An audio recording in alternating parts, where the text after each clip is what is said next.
Sejarah Sastra periode 1900 sampai dengan 1933. Sebelumnya, saya akan menjelaskan apa sih sejarah dan sastra itu.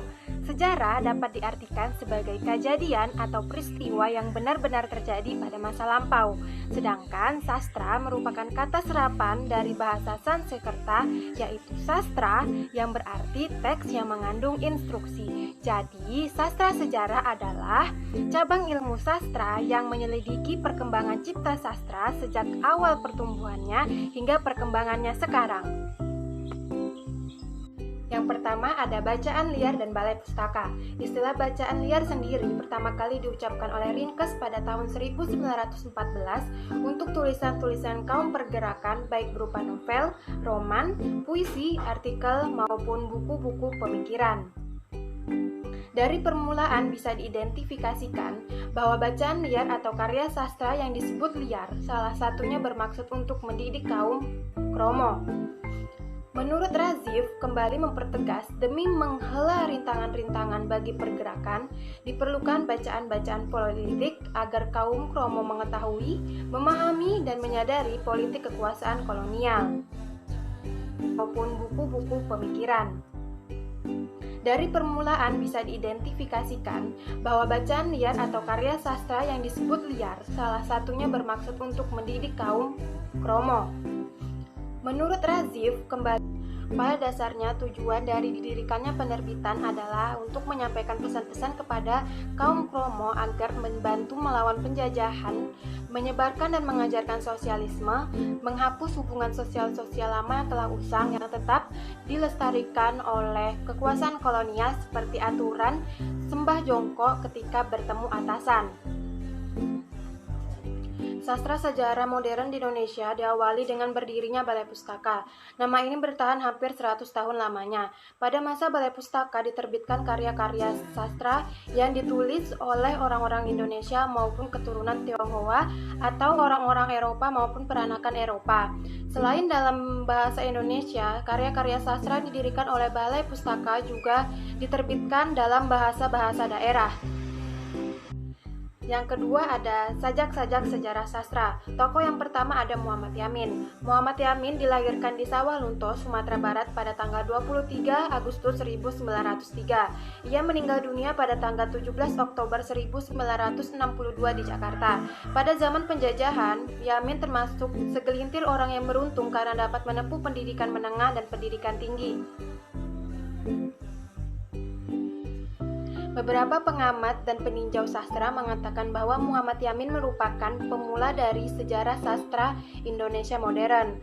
Setelah dewasa dan matang, ia terjun ke gelanggang politik dan tidak lagi menciptakan sejarah sastra karena ia ingin membantu kemerdekaan Indonesia. Sastra-sastra yang dibuat oleh Muhammad Yamin contohnya seperti Tanah Air dan Indonesia Tumpah Darahku. Kedua ada Rustam Effendi. Rustam Effendi lahir pada tanggal 13 Mei 1903 di Padang, Sumatera Barat dan meninggal pada tanggal 24 Mei 1979 di Jakarta. Pendidikannya yaitu latihan perguruan di Bukit Tinggi dan Bandung. Ia pernah bekerja sebagai guru, namun tak lama kemudian terjun ke kebudayaan dan politik. Bukunya yang sudah terbit yaitu Bebasari pada tanggal 1924, sebuah drama bersajak.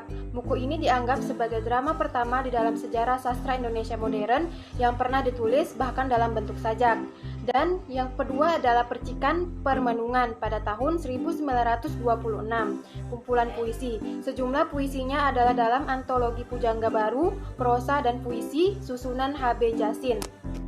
Yang ketiga ada Balai Pustaka dan roman-romannya.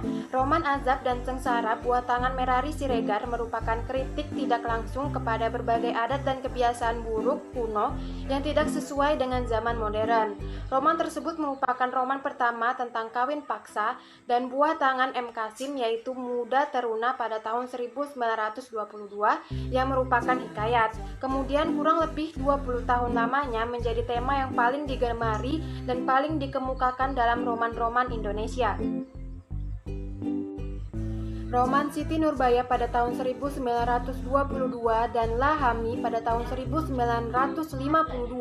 karya Marah Rusli telah berhasil mengeluarkan kritik terhadap berbagai keburukan adat kuno yang berkenaan dengan perkawinan. Ketika ia meninggal, masih ada sebuah naskah roman yang belum diterbitkan berjudul Memang Jodoh. Roman terpenting yang diterbitkan oleh Balai Pustaka pada tahun 20-an ialah Salah Asuhan 1928, buatangan lebih realistis. Yang menjadi perhatian bukan lagi kawin paksa, melainkan pertentangan paham antara kaum muda dengan kaum kolot dalam soal pernikahan tidaklah dilihat secara blok hitam dan blok putih. Ia dengan jelas dan meyakinkan melukiskan kebaikan-kebaikan dan keburukan-keburukan yang terdapat kepada dua blok itu. Yang menjadi masalah bagi pengarang yang aktif dalam pergerakan kebangsaan Indis Party tahun belasan ialah akibat lebih jauh dari pertemuan kebudayaan Eropa yang masuk ke dalam tubuh anak-anak bangsanya melalui pendidikan sekolah kolonial Belanda. Yang keempat atau yang terakhir yaitu Sanusi Pane pada tahun 1905 sampai dengan 1968. Sastrawan Pujangga Baru. Sanusi Pane, sastrawan Indonesia angkatan Pujangga Baru, pria kelahiran Muara Sipongi, Sumatera Utara pada tanggal 14 November 1905. Ia juga berprofesi sebagai guru dan redaktur majalah dan surat kabar. Karya-karyanya yang terkenal diantaranya Pancaran Cinta dan Prosa Berirama 1926, Puspa Mega dan Kumpulan Sajak 1927, Air Langga, Drama dalam Bahasa Belanda 1928, Drama dalam Bahasa Belanda 1929, Madah Kelana dan Kumpulan Sajak yang diterbitkan oleh Balai Pustaka 1931, Naskah Drama Kertajaya 1932,